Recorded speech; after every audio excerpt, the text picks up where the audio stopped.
Hello दोस्तों, नमस्कार and welcome back to one more live session of child development and pedagogy.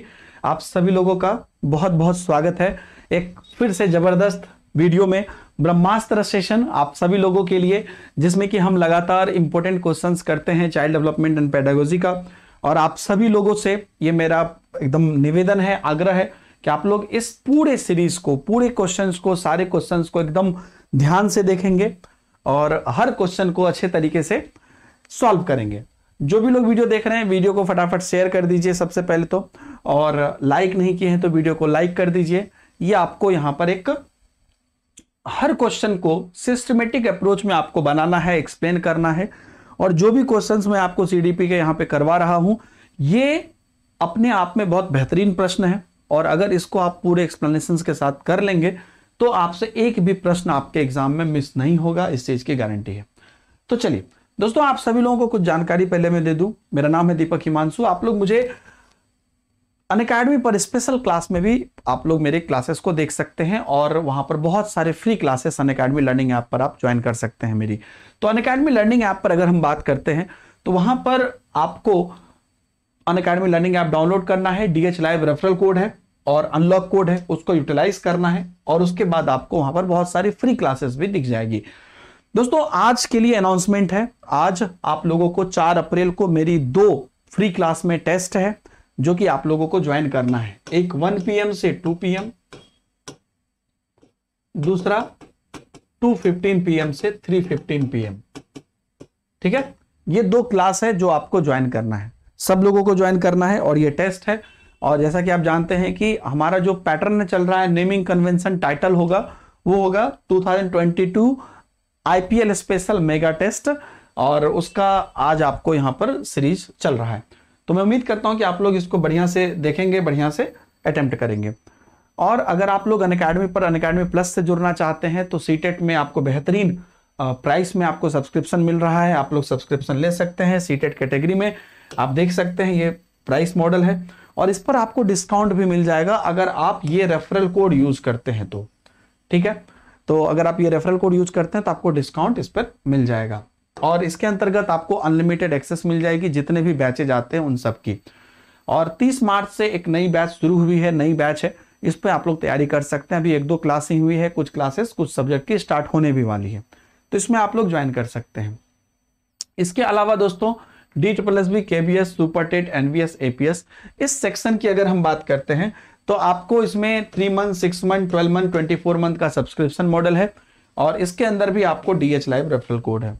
तो इसमें भी आपको DH लाइव रेफरल कोड से आप इस्तेमाल कर सकते हैं और अपनी पूरी बढ़िया से तैयारी कर सकते हैं, और पूरा डिस्काउंट भी ले सकते हैं। इसके अंदर भी आपको बैचेज है, और रिसेंटली KBS PRT की नई बैच निकली है जो आपको 6 अप्रैल से, इसमें यानी कि परसों से शुरू होने वाली है। आप में से जो भी तैयारी करना चाहता है वो ये सब्सक्रिप्शन ले सकता है और KBS के बैच ज्वाइन कर सकता है। दोस्तों, इस बैच में पहले भी बहुत सारे बैचेज आई हैं, आगे भी लगातार आते रहेंगे, जैसे कि सुपर टेट की या DSSB की या जो भी एग्जाम्स आते जाते हैं उनके। तो आपको क्या करना है कि इन सभी एग्जाम्स को समअप करके अनलिमिटेड एक्सेस यहाँ पर मिलता है। तो आपको बस एक सब्सक्रिप्शन लेना है और सारे एग्जाम्स के आपको तैयारी उसी के अंदर हो जाएगी, सारा एक्सेस आपको रहेगा। तो ये सारी चीजें हैं दोस्तों। और इनफैक्ट ये जो आपको मैंने रेफरल कोड बताया है DH लाइव, जो कि आपको सीटेट के लिए भी आपने लगाया है और DSSB के लिए भी लगाया है, तो बस यही दोनों के लिए नहीं, अगर आपके रिलेटिव्स में, जानने वाले में कोई भी किसी भी एग्जाम की तैयारी कर रहे हैं, जितने भी कंपटीशन एग्जाम है, बैंक है, रेलवे है, UPSC है, IT है, कहीं पर भी कुछ भी तैयारी कर रहा है, तो आप उनको इस रेफरल कोड से सब्सक्रिप्शन उस कैटेगरी में दिलवा सकते हैं। कोई छोटे भाई बहन है, 10th 12th भी कर रहे हैं, 6, 7, 8 भी कर रहे हैं, तो सबका सब्सक्रिप्शन इसके अंदर है, इसी रेफरल कोड से है, दिलवा सकते हैं। डिस्काउंट बेस्ट मिलेगा, और उस कैटेगरी के जो भी टॉप एडुकेटर्स हैं उनको सबका, पूरे इंडिया के सबको आपको अनलिमिटेड एक्सेस मिल जाएगा इसी रेफरल कोड से। तो आप लोग उन्हें भी दिला सकते हैं। तो चलिए शुरुआत करते हैं। मैं उम्मीद करता हूं कि आप सभी लोगों ने वीडियो को लाइक कर दिया है, और हम लोग शुरुआत करते हैं हमारे आज के क्वेश्चंस का। ठीक है, हर क्वेश्चन को ध्यान से देखना है, ध्यान से एक्सप्लेन करना है, और एक एक चीज को आपको समझना है। चलिए, सबसे पहला क्वेश्चन आप लोगों के बीच में, चलिए ये देखिए, फर्स्ट क्वेश्चन, ध्यान से पढ़ेंगे सब लोग क्वेश्चन को, और एक्सप्लेन करने की कोशिश करेंगे। सब लोग ध्यान से देखेंगे, आंसर करिए और एक्सप्लेन करिए, एक्सप्लेनेशन करिए सब लोग। Everybody has to do the explanation कि वाई, क्यों आपको लगता है कि ये करेक्ट है।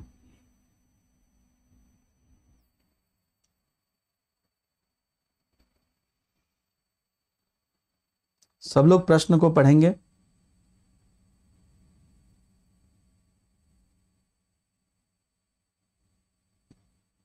तो ऐसा चिंतन जो जटिल, कठिन एवं उच्च स्तरीय होता है और नया होता है, क्या कहलाता है? What is the thinking which is complex, difficult and high level and it is new? अब देखिए, चिंतन जो जटिल होता है, कॉम्प्लेक्स होता है, मतलब उसमें काफी सारी चीजें होती है, गहन चिंतन करनी पड़ती है, कठिन होता है। आज ही मैंने आपको चिंतन वर्ड पढ़ाया है, बच्चे कैसे सीखते हैं, कैसे सोचते हैं, उसमें भी आप देखिएगा। उच्च स्तरीय होता है, हाई लेवल का होता है और कुछ नया होता है।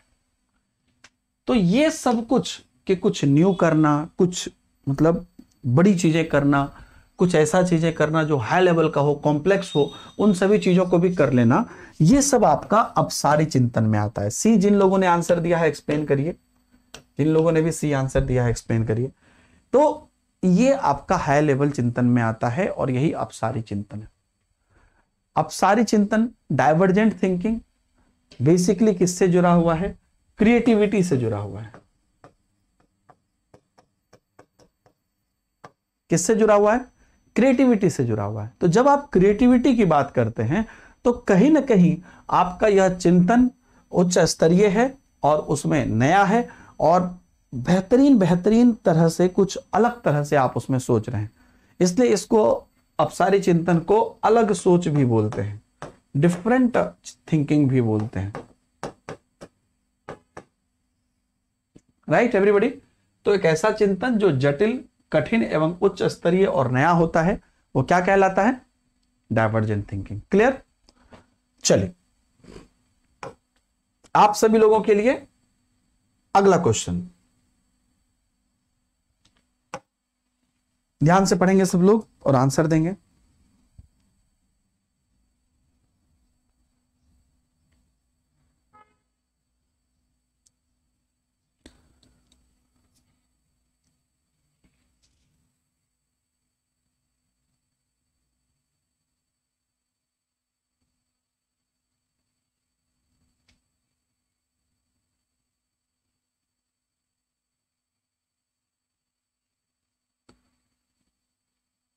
फोर्टीन वर्षीय मोनिका अपने आप में पृथक, स्वनियंत्रित व्यक्तित्व की भावना को विकसित करने का प्रयास कर रही है।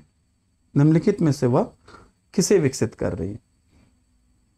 सब लोग देखिए और आंसर करिए।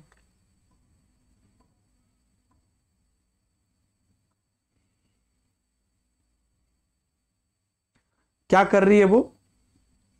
पृथक, यानी कि अलग। पृथक मतलब अलग, स्वनियंत्रित, सेल्फ कंट्रोल्ड, है ना, पर्सनैलिटी की भावनाओं को विकसित करने का प्रयास कर रही है। तो ये किसके अंदर आएगा? किसके अंदर आएगा? तो बेसिकली वह क्या कर रही है? यहां पर अगर आप ध्यान से सोचिएगा तो सी, जिसने भी आंसर दिया है सी करेक्ट है। सब लोग एक्सप्लेन करिए और मेरी बात को भी सुनिए। ऑटोनॉमी, जब आप खुद का कर्तव्य निर्वाह करना चाहते हैं, खुद के कर्तव्य से आगे बढ़ना चाहते हैं, खुद के अंदर कुछ करने की भावना रखते हैं, उसको विकसित करते हैं, ताकि सिर्फ और सिर्फ उस काम को ना किया जाए, उस काम में आपकी कुशलता भी दिखे, आपकी एक्टिविटी भी दिखे, आपकी क्षमता भी दिखे। तो ये दिखे कि आपने किया है। जैसे कि आप में से कई लोगों के मन में हमेशा रहता होगा कि हम अपने माता पिता के लिए ये करके दिखाएं। होता है, कई बार होता होगा, ये करके दिखाएं हम उनके लिए, उनको मतलब पूरा ऐसा महसूस कराएं कि हाँ ये कर सकता है। तो उसके लिए आप अपना एक इमेज बनाते हैं, अपनी मेहनत करते हैं, अपने मेहनत से चीज़ों को डील करते हैं, लोगों के बीच में जाते हैं, लोगों के बीच में आपका अपना एक पहचान होता है। तो ये सब काम जब आप करते हैं दोस्तों, तो बेसिकली आप अपनी ऑटोनॉमी विकसित कर रहे होते हैं। स्वायत्तता मतलब आपकी अपनी पर्सनैलिटी है, आप अकेले कर सकते हैं और आप अकेले ही तथ्यों को समझ सकते हैं। ये सारी जो चीजें हैं ये ऑटोनॉमी कहलाती है। जिसने भी सी आंसर दिया है उनका आंसर करेक्ट है। नेक्स्ट क्वेश्चन पे चलते हैं। चलिए अगला क्वेश्चन सब लोग ध्यान से देखेंगे। Everybody read the question carefully.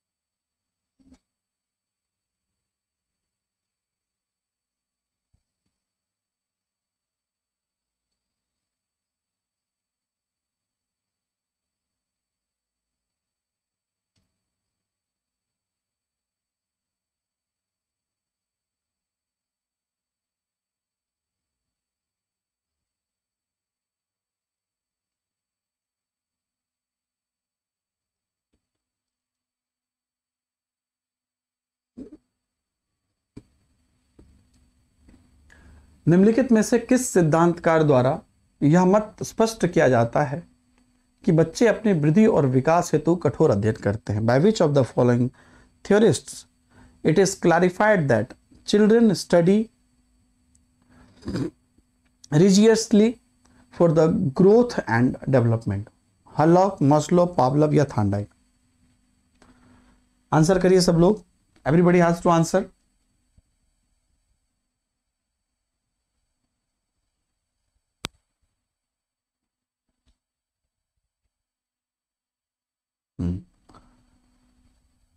ये जो लाइन है ना, बच्चे अपनी वृद्धि व विकास हेतु कठोर अध्ययन करते हैं, children studied rigorously for their growth and development. This is very very important. PYQ है, कई बार पूछा गया है, सी टेट में, अलग अलग टेट में कई बार पूछा गया है कि बच्चे अपने वृद्धि और विकास हेतु कठोर अध्ययन करते हैं। यह किसके द्वारा कहना है? अब्राहम मॉस्लो का यह कहना है कि बच्चे अपने वृद्धि और विकास हेतु कठोर अध्ययन करते हैं। किसका कहना है? अब्राहम मॉस्लो का कहना है। कई बार यह क्वेश्चन पूछा गया है, इस लाइन को याद रखिएगा। अब यह क्यों पूछा गया है और क्यों बच्चे गलती करते हैं? क्योंकि यह जो प्रश्न है मॉस्लो का, नॉर्मली लोग ये जानता है मॉस्लो का आवश्यकता पदानुक्रम का सिद्धांत कि 5 लेवल का आवश्यकता पदानुक्रम है। तो जब भी उससे क्वेश्चन आता है तो लोग बोलेगा मॉस्लो का है।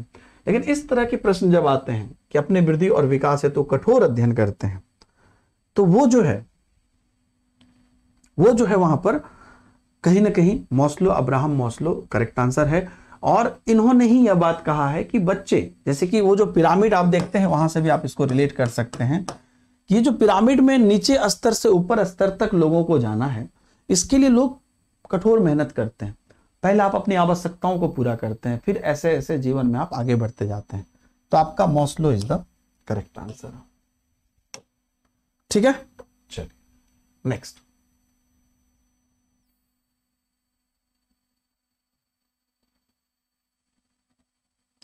चलिए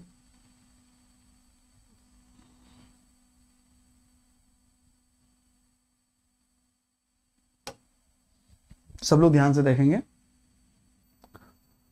अगले क्वेश्चन को पढ़िए।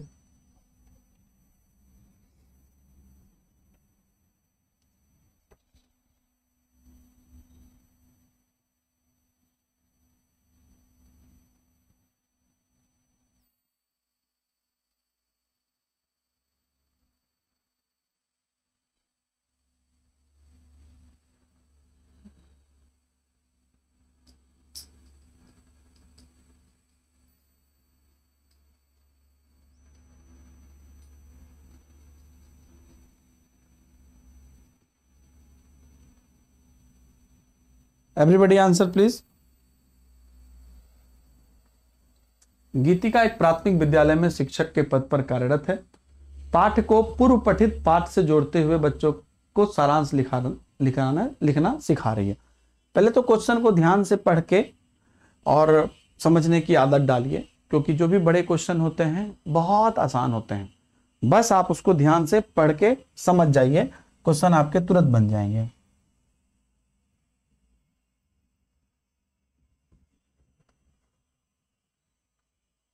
चलिए, एक प्राथमिक विद्यालय में शिक्षक के पद पर कार्यरत है।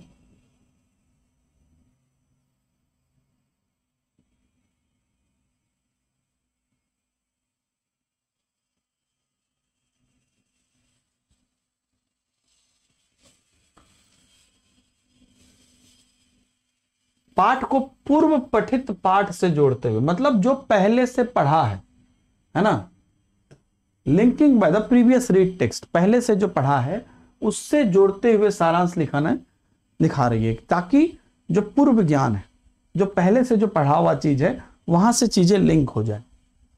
तो क्या वह बच्चे को कि पाठ को समझने की स्वशैली, मतलब खुद से चीजों को डिस्कस करना, खुद से चीजों को डेवलप करना अपने अंदर और उस हिसाब से समझने की शैली विकसित कर रही है?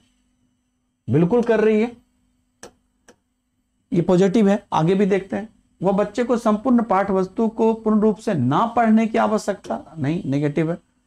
वह बच्चों का सतत एवं व्यापक मूल्यांकन करने की कोशिश कर रही है, तो यहां तो पढ़ा रही है, बच्चे को आगे बढ़ाने की कोशिश कर रही है, तो मूल्यांकन की बात नहीं है। वह किसी अन्य कार्य में व्यस्त है इसलिए ऐसा कर रही है, बिल्कुल नहीं। A will be the best answer, क्योंकि वही मुझे एक पॉजिटिव मिला। और जिन जिन लोगों ने ए आंसर दिया, हर क्वेश्चन को आप लोग एक्सप्लेन करने की आदत डालिए। तो यहां पर आपका कौन सा करेक्ट आंसर हो गया? बच्चे की पाठ समझने की स्वशैली विकसित करने में सहायता कर रही है। पाठ को समझने की स्वशैली विकसित करने में वह सहायता कर। नेक्स्ट चलते हैं कि खुद से बच्चा जो है चीजों को कर पाए, इसलिए उससे जोड़ रही हो। अगला क्वेश्चन सब लोग ध्यान से देखेंगे।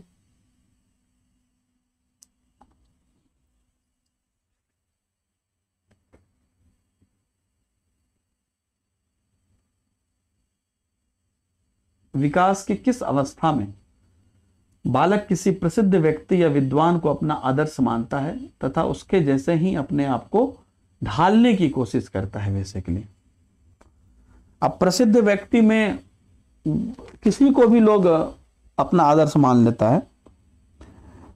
अब जैसे कोई बॉलीवुड स्टार है, कोई क्रिकेटर है, जैसे अभी आईपीएल का समय चल रहा है, तो सबका फेवरेट टीम होगा कि नहीं? सबका अपना अपना फेवरेट टीम होगा, सबका अपना अपना फेवरेट प्लेयर भी होगा। तो in which stage of the development the child considers a famous person और scholar as his idol and tries to put himself like him? प्रसिद्ध व्यक्ति या विद्वान को अपना आदर्श मानता है। तो आप सभी लोग समझ रहे हैं इसको, इस पॉइंट को समझ रहे हैं किधर इशारा कर रहा है? बिल्कुल, ये जो है किशोरावस्था की बात हो रही है। किशोरावस्था में जब आते हैं तो हर लड़की को लगता है कि मैं आलिया भट्ट हूं, है ना। अबे आजकल जो भी अनन्या पांडे, हर लड़के को लगता है कि मैं सिद्धार्थ मल्होत्रा हूं, वरुण धवन हूं। तो या किसी को लगता है मैं विराट कोहली पसंद है, उसके जैसा बनना चाहते हैं, किसी को धोनी जैसा बनना है। तो सबका अपना अपना, किसी को कोई सिंगर पसंद है, क्या नाम है, जुबिन नौटियाल, दर्शन रावल, ऐसे। तो सबका अपना अपना एक पहचान, मतलब पसंद हो जाता है। तो ये किस एज में होता है? जब आप एडोलेसेंस में आ जाते हैं, तब आपको ना इस टाइप की फैंटेसी होती है कि अरे वो कितना सुंदर है, वो कितना अच्छा है, किसी के कपड़े, किसी के रंग, किसी के स्ट्रक्चर, रूप, बॉडी, किसी न किसी चीज को देखकर आप प्रभावित होते हैं। तो ये आपका किशोरावस्था है, इसी में हर चीज आता है। इसी में बहुत लोग ऐसे आदर्शों को देखकर प्रभावित होते हैं, जैसे हमारे एपीजे अब्दुल कलाम, जैसे कोई ऐसे लोग जिनसे हम कुछ सीख सकते हैं, वो हर चीज। तो ये जो है आपका किशोरावस्था, इसके अंदर करेक्ट आंसर। नेक्स्ट, सब लोग ध्यान से पढ़िए।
ये देखिए, हाईटेक जमाने में हाईटेक क्वेश्चंस आते हैं। एक माँ जो किसी ब्यूटी पार्लर की मदद से अपने बालों को घुंघराले करवा लेती है, तो वह अपने बालों का घुंघरालापन वंशानुक्रम विरासत में, इनहेरिटेंस में बेटी को नहीं दे सकती है। बात तो सही है, कितना बढ़िया बात बोला है। तो ये हेरिडिटी एनवायरनमेंट मैंने पढ़ाया था, इसलिए आज आप लोगों को ये क्वेश्चन मैं करवा रहा हूं। कौन कौन आए थे मेरी क्लास में हेरिडिटी एनवायरनमेंट में? तो हेरिडिटी एनवायरनमेंट जब मैं आपको करवा रहा था, तो इसके अंदर कहीं ना कहीं एक माँ जो किसी ब्यूटी पार्लर की मदद से अपने बालों को घुंघराले करवा लेती है, तो अपने बालों का घुंघरालापन, तो ये जो है ये उनकी खुद की भी हेरिडिटी नहीं है। अभी मान ले जाके आप फेशियल करवा लेते हैं और गोरे हो जाते हैं, मेकअप करा लेते हैं, तो ये तो आपका खुद का अर्जित किया हुआ है, ये आपका खुद का है। तो उसमें भी आप जैसे कि कुछ ऐसे अर्जित गुण करते हैं, जैसे कि मान लीजिए कि मेरे पिताजी ने अपने सोसाइटी से कुछ गुण अर्जित किया था, जो हो सकता है कि मेरे साथ आई हो, तो ये अर्जित गुण थे। लेकिन अगर आपने कुछ ऐसी चीजें कर, मान लीजिए आपने फेशियल करा लिया, आपने अच्छे कपड़े पहन लिए, तो ये सब चीजें दूसरी चीज है। ये सब जरूरी नहीं है कि आपने कुछ एक्सटर्नल चीज कराई तो वो बच्चों में जाएगी, वो तो आपका सिचुएशनल है। तो ये उपार्जित गुणों का असंचरण का नियम है ना। तो ये उपार्जित गुणों का असंचरण, जो संचरित नहीं होगा। अर्जित गुणों का संचरण क्या है कि हो सकता है कि मेरे दादाजी में नहीं थी, लेकिन मेरे पिताजी ने कहीं से अर्जित की और वो गुण मेरे में आई, वो क्वालिटी है ना, चाहे मेहनत की हो या चाहे कोई भी चीज की हो, तो ये वो संचरण होता। लेकिन ये उपार्जित गुण है, जो बेसिकली वही बाल घुंघराले करवा लिए, फेशियल करवा लिए, तो ये सब चीजें असंचरित रहती है, संचरित नहीं होती, जरूरी नहीं। Next question everybody.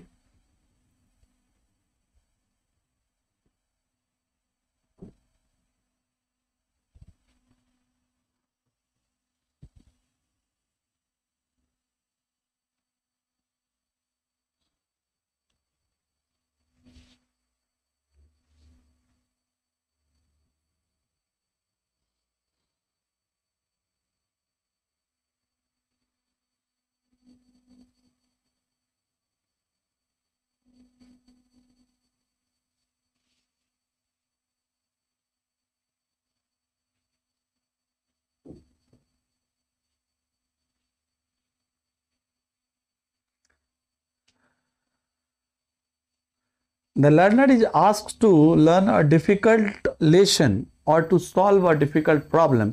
Then when the lesson is difficult, initially the piece of learning is slow and there after some practice it become a mistake. This is an example of what type of learning curve? अधिगम वक्र। Learning curve topic आपने पढ़ा है। तो learning curve कई प्रकार का होता है। यहां पर देखिए, ये क्वेश्चन बहुत इंपॉर्टेंट है, इसलिए इसको आप लोग मेरे से पहले समझिए, ठीक है ना। शिक्षार्थी को कोई पाठ, कोई कठिन पाठ सीखने के लिए या कठिन समस्या समाधान करने के लिए कहा जाता है, तो पाठ कठिन होने पर प्रारंभ में सीखने की गति धीमी रहती है। प्रारंभ में सीखने की गति धीमी रहती है, फिर कुछ अभ्यास होने के बाद भी उसमें गलती कम हो जाती है। अब देखिए, पहले आपके सीखने की गति धीमी थी,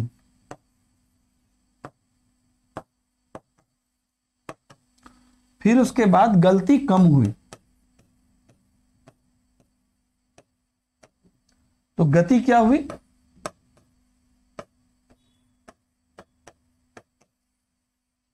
तेज हो गई। गति क्या हो गई?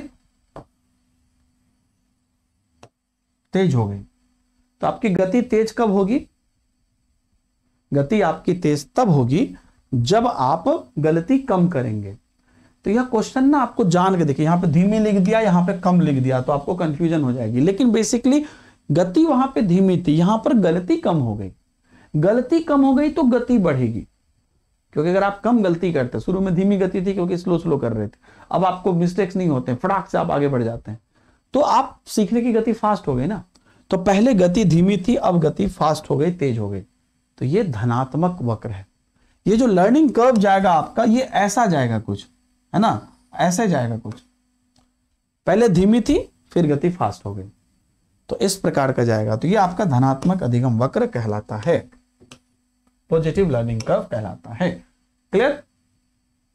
चलो नेक्स्ट, आज ध्यान रखिएगा आप लोग, आज 4 अप्रैल है, 1 बजे और 2:15 पर, ये दोनों ही टाइम पर आपका 2 टेस्ट ले रहा हूं मैं। वो वही टेस्ट है जो मैंने YouTube पर आपको पढ़ाए हैं, तो उसको आपको देना है। और वीडियो को अगर आप लोगों ने लाइक नहीं किया है तो इस क्वेश्चन को आंसर कमेंट में लिखने के बाद लाइक कर दीजिएगा। हो सकता है बहुत लोग लेट से जुड़े हों तो भूल गए हों लाइक करना।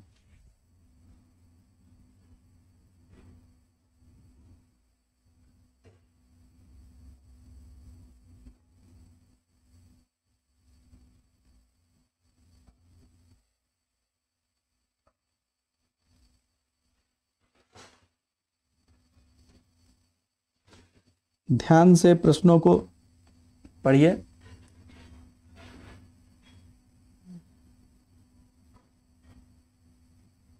एक बालक सुबह उठने के लिए 4 बजे का अलार्म लगाकर सोता है। अगर वह अलार्म बजने के कुछ समय पहले ही उठ जाए, आहा क्या बात। देखिए, व्यक्तित्व को कई लोगों ने कई तरह से विभाजित किया गया है, तो व्यक्तित्व का एक भारतीय वर्गीकरण भी है। भारतीय वर्गीकरण क्या है? यही जो आपको कमेंट में है। तो अगर हम भारतीय वर्गीकरण के हिसाब से सोचे, वैसे आदमी को जिसने लगाया 4 बजे का अलार्म और वह 4 बजे से अलार्म से पहले ही उठ गया, मतलब इतना ज्यादा कॉन्शियस था कि वह 4 बजे से पहले ही उठ गया। अब देखिए, 3 तरह के आदमी होते हैं। सात्विक कौन होता है, पहले आप इसको समझिए। मतलब मैं अभी करेक्ट आंसर नहीं लगा रहा हूं, पहले मैं समझा रहा हूं। सात्विक कौन होता है? सात्विक होता है कि जो, मान लीजिए, ये धार्मिक प्रवृत्ति के व्यक्ति हैं। सात्विक जो भी हैं वो धार्मिक प्रवृत्ति के व्यक्ति हैं, ईश्वर में विश्वास करने वाले होते हैं, और ये हमेशा दूसरों का भला करना, यज्ञ अनुष्ठान करना, भारतीय अर्थ में जो होते हैं, तो ये सब चीज इनके अंदर गुण रहता है। ये हो गया आपको सात्विक। राजसी लोग ये अनुष्ठान धर्म इत्यादि नहीं है, ये कर्म में विश्वास करते हैं। ये किस चीज में विश्वास करते हैं?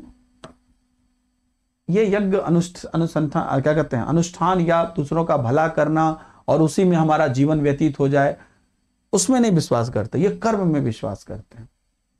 महत्वाकांक्षा रहती है इनकी, जो लोग राजसी प्रवृत्ति के होते हैं। सत्ता की भी इच्छा रहती है कि हमारे अंदर पावर आए, तो ये राजसी प्रवृत्ति के लोग हो गए। तीसरा होता है तामसी, एकदम आलसी आदमी, घनघोर, खाली सुख प्राप्ति की इच्छा, अमानवीय व्यवहार, जो ह्यूमनिस्टिक नहीं है उस प्रकार का भी व्यवहार करते हैं। तो ये 3 चीज है। तो अगर कोई इतना अपने दर्शन में मजबूत है कि वह अलार्म लगाता है लेकिन अलार्म से पहले ही उठ जाता है, तो वह, उसका वह गुण, उठ के क्या करता हो तो भगवान जाने, लेकिन क्योंकि वह समय से पहले उठ जाता है, इतना कॉन्शियस है, तो उसका यह गुण सात्विक प्रवृत्ति के अंदर आएगा। देखिए, कोई भी व्यक्ति के अंदर हर प्रकार के गुण हो सकते हैं। कुछ चीजों के लिए आप सात्विक होंगे, कुछ चीजों के लिए राजसी होंगे, कुछ चीजों के लिए तामसी होंगे। तो हर चीजों पर है, तो जरूरी नहीं कि आप हर चीजों में सात्विक ही हो, लेकिन इस पार्टिकुलर एक्टिविटी में आप सात्विक हैं। ध्यान रखिएगा, इस तरह के यूनिक क्वेश्चंस आपको पूछे जा सकते हैं। नेक्स्ट, अगला क्वेश्चन सब लोग ध्यान से पढ़िए और आंसर करिए।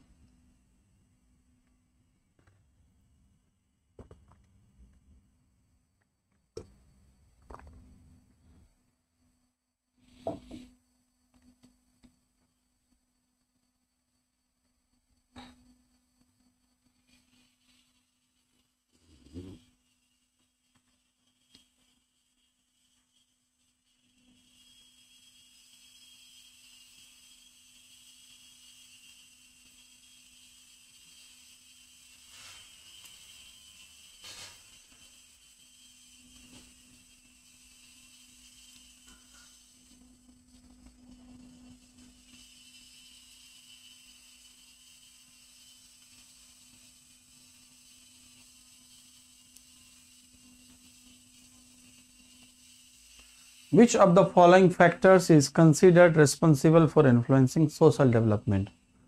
सामाजिक विकास को प्रभावित करने के लिए उत्तरदायी क्या माना जाता है? हम सबका अपना अपना एक सोसाइटी है, हम सबका अपना अपना एक सोशल डेवलपमेंट है। तो हमारे सामाजिक विकास को क्या प्रभावित करता है? कुछ ऐसे प्रश्न होते हैं जो नाम से आप प्रश्न देख के आप आंसर कर सकते हैं, उसी में से यह एक है। बात हो रही है सामाजिक विकास की, ऑप्शन में भी है सामाजिक परिवेश, यहां पर भी सोशल डेवलपमेंट की बात हो रही है, यहां पर आपको सोशल एलिमेंट्स हैं। तो ये आपको ऑटोमेटिक समझ में आ भी गया होगा, आसान सा प्रश्न भी है और बहुत सिंपली आप इस बात को समझ भी सकते हैं कि जब भी हम सामाजिक विकास की बात करते हैं, आप किस प्रकार से सोशल हैं, सोशल इंटरेक्शन आपका कैसा है, समाज के लोगों के बीच आपकी कैसी पहुंच है, कैसी पहचान है, तो उसके लिए आपका सामाजिक परिवेश जो है वह बहुत महत्वपूर्ण है या उससे वह जुड़ा है। अगर कोई बच्चा गाली गलौज करता है तो निश्चित रूप से उसका वातावरण, हेरिडिटी एनवायरनमेंट मैंने पढ़ाया है, आज 2-3 क्वेश्चन मैं उससे करा दिया हूं, उसका जो वातावरण है ना वो उस प्रकार का है कि वह गालियां देता है। अब कोई अगर अच्छी बात करता है तो उसका परिवेश, उसका समाज उस प्रकार का है कि वह अच्छी चीजें सीख रहा है। तो कोई बच्चा अगर कहीं पे रहता है और उसके बाद वह अच्छे से बात नहीं करता है तो सब लोग बोलते हैं इसको यहां से निकालिए, इसको कहीं दूसरे जगह दीजिए, बोर्डिंग स्कूल में दीजिए ताकि यह सीखे। तो ये चीजें आपकी होती है। नेक्स्ट, अगला क्वेश्चन देखेंगे सब लोग।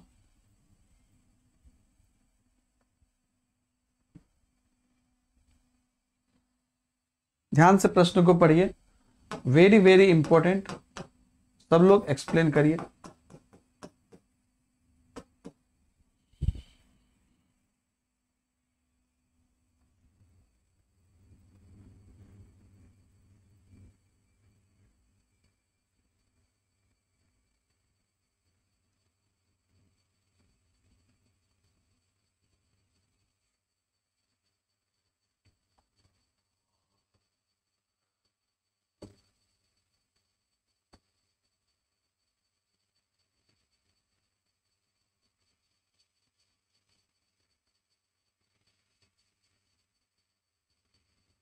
एक शिक्षिका होने के नाते आप अपने विद्यार्थियों का मूल्यांकन करते रहते हैं।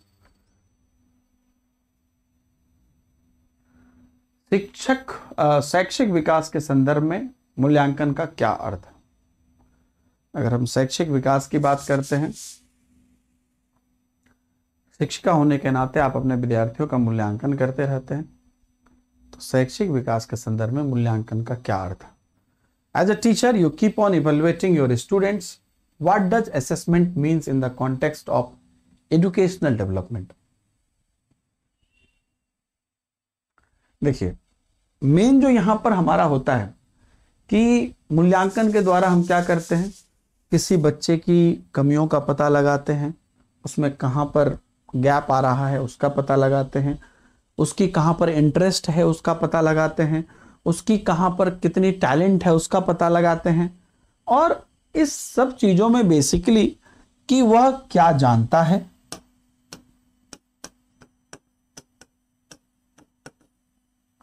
और कितना बाकी है,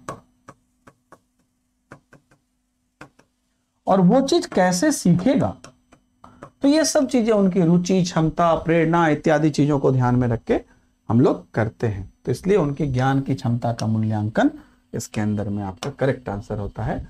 उनकी जो कैपेसिटी है, नॉलेज है, उसका मूल्यांकन बेसिकली हम करते हैं, जिससे कि शैक्षिक संदर्भ में मूल्यांकन का जो अर्थ है वो यही है कि एक शिक्षिका होने के नाते हम उनकी कैपेसिटी का, उनके ज्ञान की क्षमता का इवैल्यूएशन हम उनको आगे बढ़ाने के लिए करते हैं। इसलिए आपका यहां पर डी सबसे बेटर आंसर हुआ। ठीक है, बाकी जो है प्रगति, निष्पादन या गतिविधि, उन सबसे ज्यादा बेटर या उन सबसे ज्यादा जो पॉजिटिव है वो उनकी ज्ञान की क्षमता का मूल्यांकन है, और एंट्री पॉइंट भी है। एंट्री पॉइंट मतलब कि सबसे पहले किसी की कैपेसिटी हम जानेंगे, फिर उसके बाद उसकी प्रगति इत्यादि सब जो चीजें हैं ना, ये जजमेंटल हो गई। तो यहां पर मेनली क्या जानता है, क्या बाकी है, इन सब चीजों पर हम ध्यान देते हैं। चलिए अगला question, everybody see the next question. ध्यान से पढ़िएगा क्वेश्चन को, क्वेश्चन दिखने में बड़ा होता है, समझना आसान हो सकता है।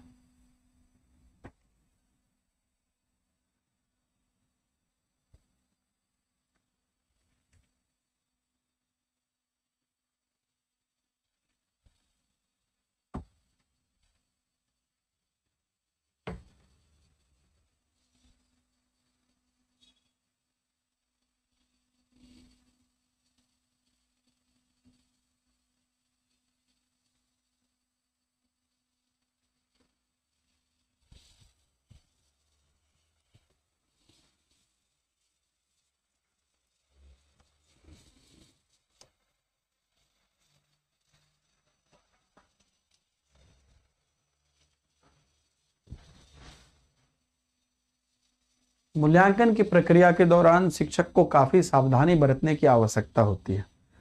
इस दौरान शिक्षक को निम्नलिखित में से कौन सा कार्य करना चाहिए? During the process of assessment, teachers need to be very careful. During this time, which of the following tasks should the teachers do? जब आप मूल्यांकन की प्रक्रिया करते हैं तो आपको सावधानी बरतना है। एक टीचर होने के नाते आपको हमेशा इस चीज का ध्यान रखना है कि मूल्यांकन अच्छे से हो। तो आपको यहां पर पूछा जा रहा है कि क्या ध्यान रखने की आवश्यकता है।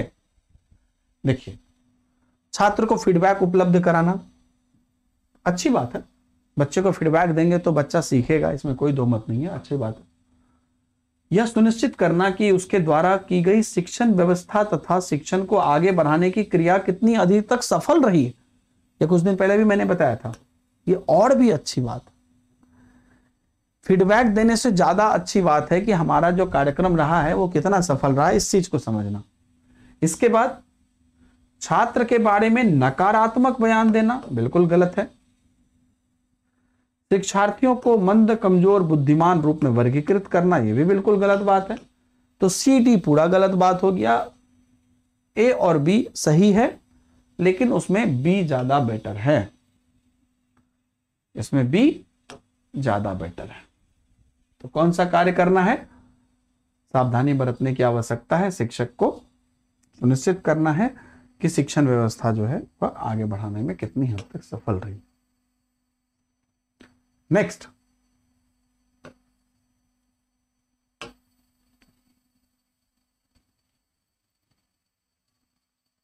अगला क्वेश्चन देखिए सब लोग।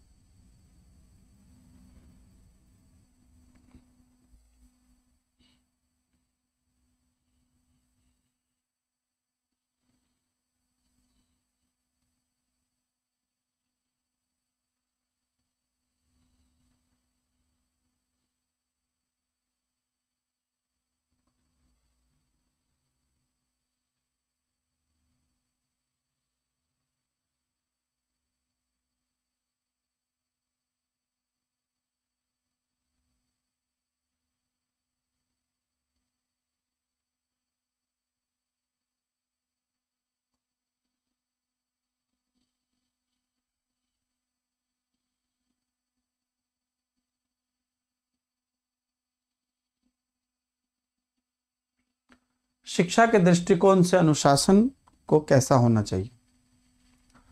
क्या अनुशासन मतलब हम उसको कठोर रूप से क्रियान्वित करें कि नहीं भाई करना है, तुमको ऐसा ही करना है, इस तरह से कठोर रूप से क्रियान्वित करें, या स्व अनुशासन को विकसित करने की दृष्टि से संरचनात्मक करें कि खुद का अनुशासन बच्चा विकसित करे, या दुर्व्यवहार को दबाने के लिए कठोर प्रयास? देखिए, ए और डी तो कठोर प्रयास खत्म हो गया। खुद से बच्चा अनुशासन विकसित करे, ये भी थोड़ा डिफिकल्ट ही लगता है। डी देखिए, उच्च नैतिक बल के आधार पर शिक्षक द्वारा सुनिश्चित किए गए प्रयास, ये ज्यादा अच्छे। अगर मैं आपको बोल दिया कि आप अपने अनुशासन के पैमाने बना लो, तो फिर तो आप मेरे माथे पर चढ़कर डांस करने लगेंगे। तो वो भी नहीं करना है और कठोर भी नहीं होना है। तो हमें कुछ डिसाइड करना है, कुछ फिल्टर आउट करना है। देखिए, अनुशासन का मतलब बच्चे को रोकना नहीं होता है, बच्चे को बिंदास पार्टिसिपेट करना है, लेकिन नैतिक बल के आधार पर कुछ सुनिश्चित किए जाएंगे कि आप कक्षा में बदतमीजी नहीं कर सकते हैं, कक्षा में आप माहौल खराब नहीं कर सकते हैं, फालतू बात नहीं कर सकते हैं, जो कार्य के लिए आए हैं वो करें, उसमें आपको गलती सही करें, कोई आपको कुछ नहीं बोल रहा है।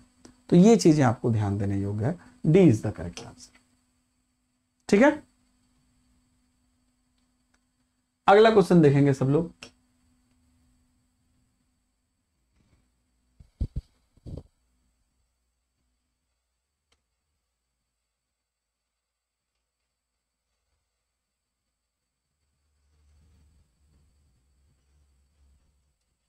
कोहलबर्ग सिद्धांत की मुख्य आलोचना क्या है?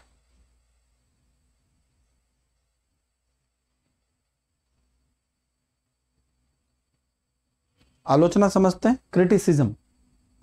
किसी भी चीज को जब हम क्रिटिसाइज करते हैं तो उसके अंदर जो पॉजिटिव नेगेटिव दोनों पक्ष के बीच में जो निकल कर आता है वो करते हैं।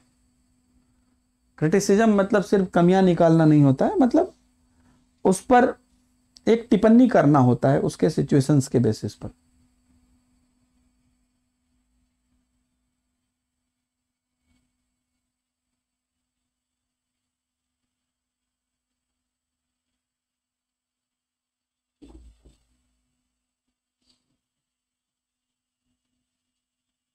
देखिए, यहां पर मेन बात जो है, सब लोग ध्यान से सुनिएगा, जिनको पता है अच्छी बात है, नहीं पता है तो समझने की कोशिश करिएगा। कोहलबर्ग ने, ये सब ठीक है, ऐसे इसमें कोई भी आलोचना नहीं है उसकी, आलोचना उसकी है सी। और क्या है, जो जानते हैं वो अच्छी बात है, जो नहीं जानते हैं मेरी बात सुनिए। कोहलबर्ग ने 3 नैतिक स्तर बताए, पूर्व परंपरागत, परंपरागत, उत्तर परंपरागत, फिर उन्होंने नैतिक तर्कना, नैतिक डायलमा इत्यादि सब कुछ बोला है। तो नैतिकता का मीनिंग, चरित्र का मीनिंग महिलाओं और पुरुष के लिए अलग अलग होता है। कुछ ऐसे पॉइंट हैं, कुछ ऐसे परिवर्तन है या कुछ ऐसे फेनोमेनन है जिस वजह से नैतिकता के मामले में पुरुष और महिलाएं एक स्थान पर नहीं है। उनकी कुछ सांस्कृतिक भिन्नताएं हैं, उनके कुछ बायोलॉजिकल डिफरेंस हैं जिसकी वजह से सांस्कृतिक भिन्नताएं हैं। उस चीजों को ध्यान में रखना जरूरी है। तो उनका जो नैतिकता है और जो पुरुष का नैतिकता है, इसके बीच में जो अंडरस्टैंडिंग है, इस चीज को भी दर्शाना चाहिए, जो नहीं दर्शाया गया है कोहलबर्ग में। एक जनरल बताया गया जिसमें पुरुष स्त्री सबके लिए ध्यान में रखा गया। तो इसलिए यहां पर सी इज द करेक्ट आंसर। ठीक है एवरीबॉडी, नेक्स्ट क्वेश्चन देखेंगे सब लोग।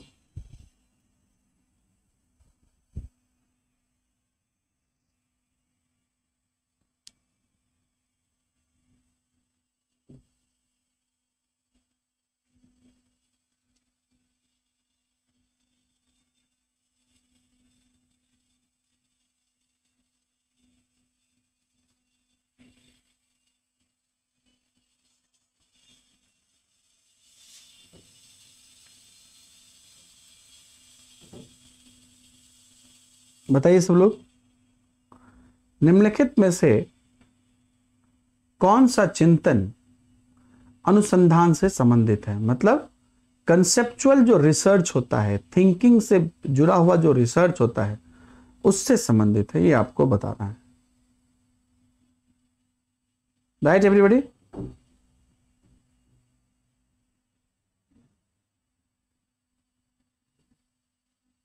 कौन सा चिंतन अनुसंधान से संबंधित है? देखिए, किस चीज में चिंतन पर रिसर्च करने की बात होती है? परंपरागत चिंतन, ट्रेडिशनल चीजों पर जब आप चिंतन करते हैं तो उसका भी अपना एक रिसर्च है, बिल्कुल सही। विकेंद्रित चिंतन, जो डिसेंट्रलाइज चिंतन होता है, किसी चीजों को अलग अलग भागों में बांटना, यह भी एक प्रकार का चिंतन है। वैज्ञानिक चिंतन, साइंटिफिक चिंतन, जो हम चीजों पर साइंटिफिक तरीके से सोचते हैं, रिसर्च करते हैं। एक चैप्टर आपको आता है child as a problem solver, scientific investigator, वहीं से तो ये भी है। तो उपरोक्त सभी आपका यहां पर करेक्ट आंसर होता है। क्यों? क्योंकि जो चिंतन अनुसंधान है वो हर केस में आपको चिंतन किसी भी चीज पर रिसर्च करने की आवश्यकता होती है। नेक्स्ट क्वेश्चन,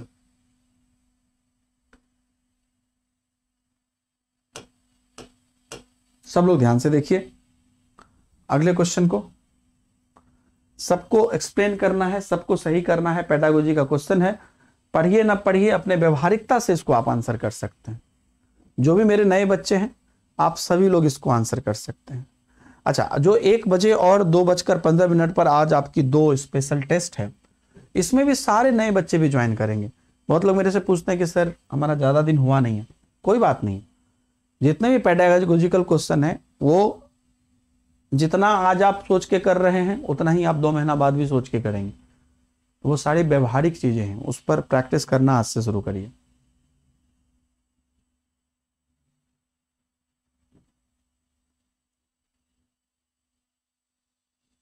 चलिए, एक शिक्षिका होने के नाते यदि आप अपनी कक्षा में बच्चे के सामाजिक, शारीरिक और संवेगात्मक विकास करना चाहते हैं तो निम्न में से किसका चुनाव करेंगे?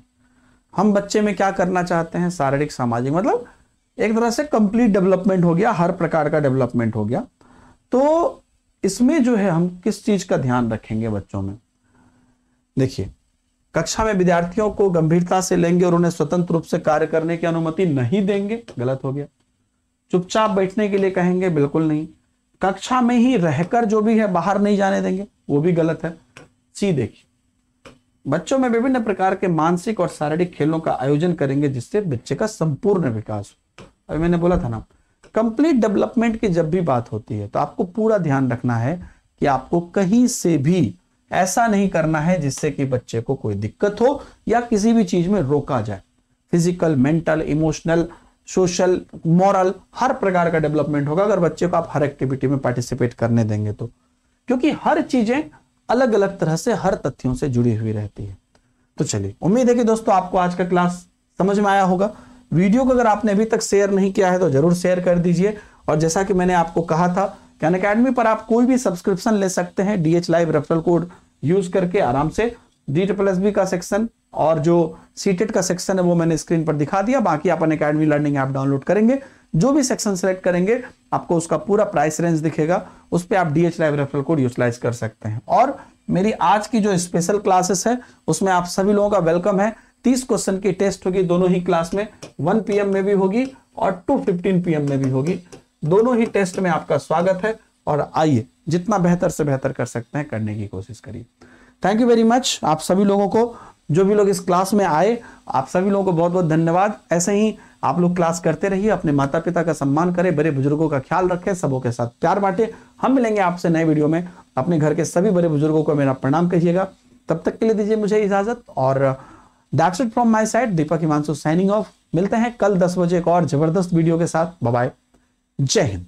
अच्छा, आज वीडियो आपको, जो लोग अभी प्रीमियर देख रहे होंगे, आज वीडियो आपको मे भी थोड़ा लेट से दिखी होगी, लेकिन एक्चुअल में कुछ टेक्निकल वजह से वीडियो का टाइम हमारा डेली 10 बजे ही है ब्रह्मास्त्र का और 10 बजे ही रहेगा। Thank you very much, bye bye, Jai Hind.